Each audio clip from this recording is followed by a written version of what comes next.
It's one of the most annoying parts of trying to lose weight and become more fit. And it seems like they just won't leave. Now, I'm talking about those pesky love handles. In part one of today's Turn Up Time, our friend in fitness, Noelle Owens, over at TrueFit, is about to drop some knowledge on how to finally get rid of that spare tire.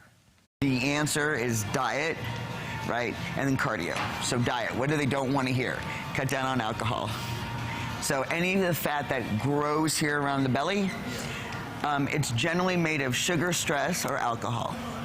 So cutting down on alcohol, if we're there, right, we're at that point. Now, I know we talked about having an eating lifestyle that doesn't take foods out that we enjoy, but it's always a good idea to at least minimize the foods that we shouldn't be eating, and alcohol is one of them because that is a very difficult fat to burn and it always lands in the stomach for long-term storage, right? We love our beer, we love our margaritas. Alcohol has a very different sugar in it. And it's, like I said, it's called acetate, and it's the last sugar to burn in the human body. Diet-wise, sugar. Simple sugars specifically, man-made sugars specifically, stuff you find in, cookies and Oreos, and not that I care about Oreo, I love me an Oreo, Chips Ahoy, stuff like that, right? Chips, because that sugar also, if it's not used, returns here for long-term storage. Soda. Or, and I'm gonna get, they're gonna shoot me in Texas for this, but sweet tea. Oh, yeah. Guys, that's sugar. There's no such thing as a cheat meal. We're gonna get that word out of your vernacular. It's a reward. I would keep it to one meal, and obviously not the dozen donuts that I was just kidding around about, but definitely, and don't go the healthy version of your reward meal. If you want to go and you want to have a deep fried fisherman's platter that's this high and this wide, then eat that.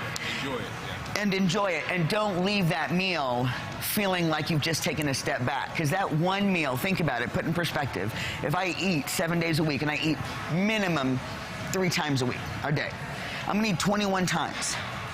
So put it in perspective, that fisherman's platter, it was one meal. Don't overthink that. Yeah. To drop in the bucket of all the eating experiences you had during the week.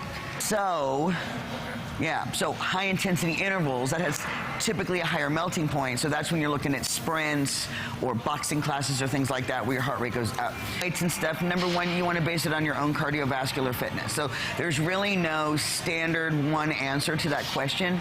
Usually what I'll tell people to start with is maybe 20 seconds of high intensity intervals and then a full minute to a minute and a half of recovery, right? Because what's happening is we're burning through the sugar, we're burning through the oxygen, but you're not gonna get as much out of that next interval unless you've recovered from the first one.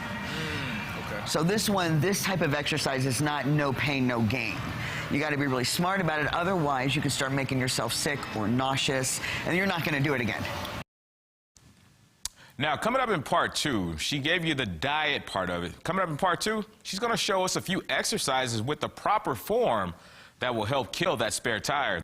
Yeah, buddy, we're back with part 2 of Turn Up Time with Noelle, and she's showing us how to get rid of that spare tire. Now, earlier in the show, she discussed diet and nutrition as the most important parts of shedding those love handles.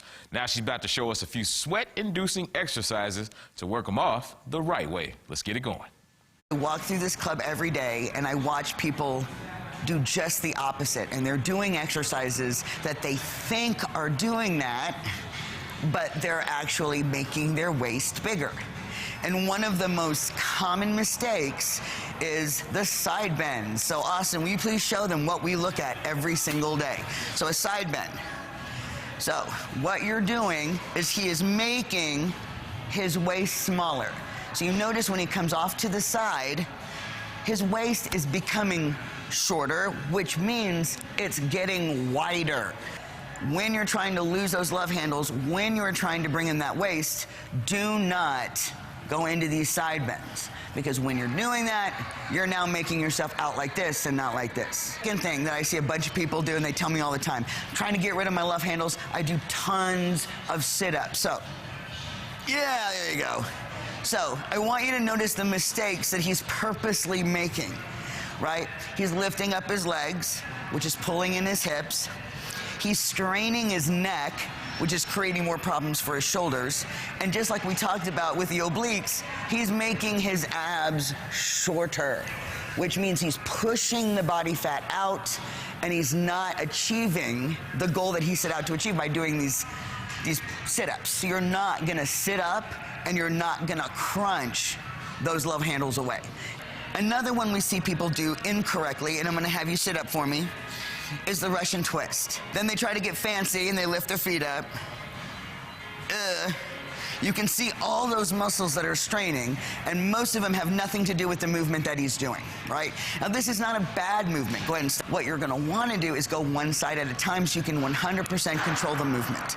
So if you'll just show them what it looks like, do like 2 on one side, 2 on the other. Perfect.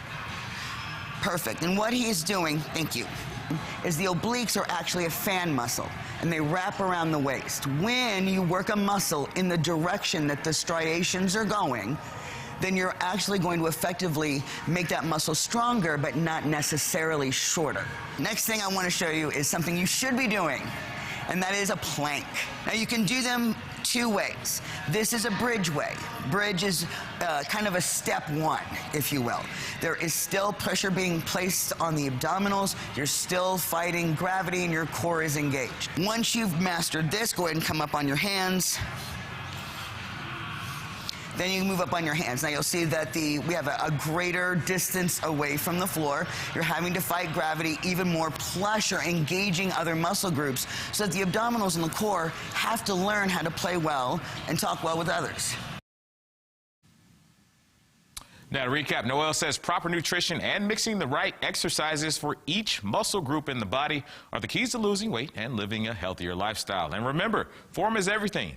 She says if your form is wrong, you're wasting your time, plus risking injury. And never, ever, ever be afraid to ask questions.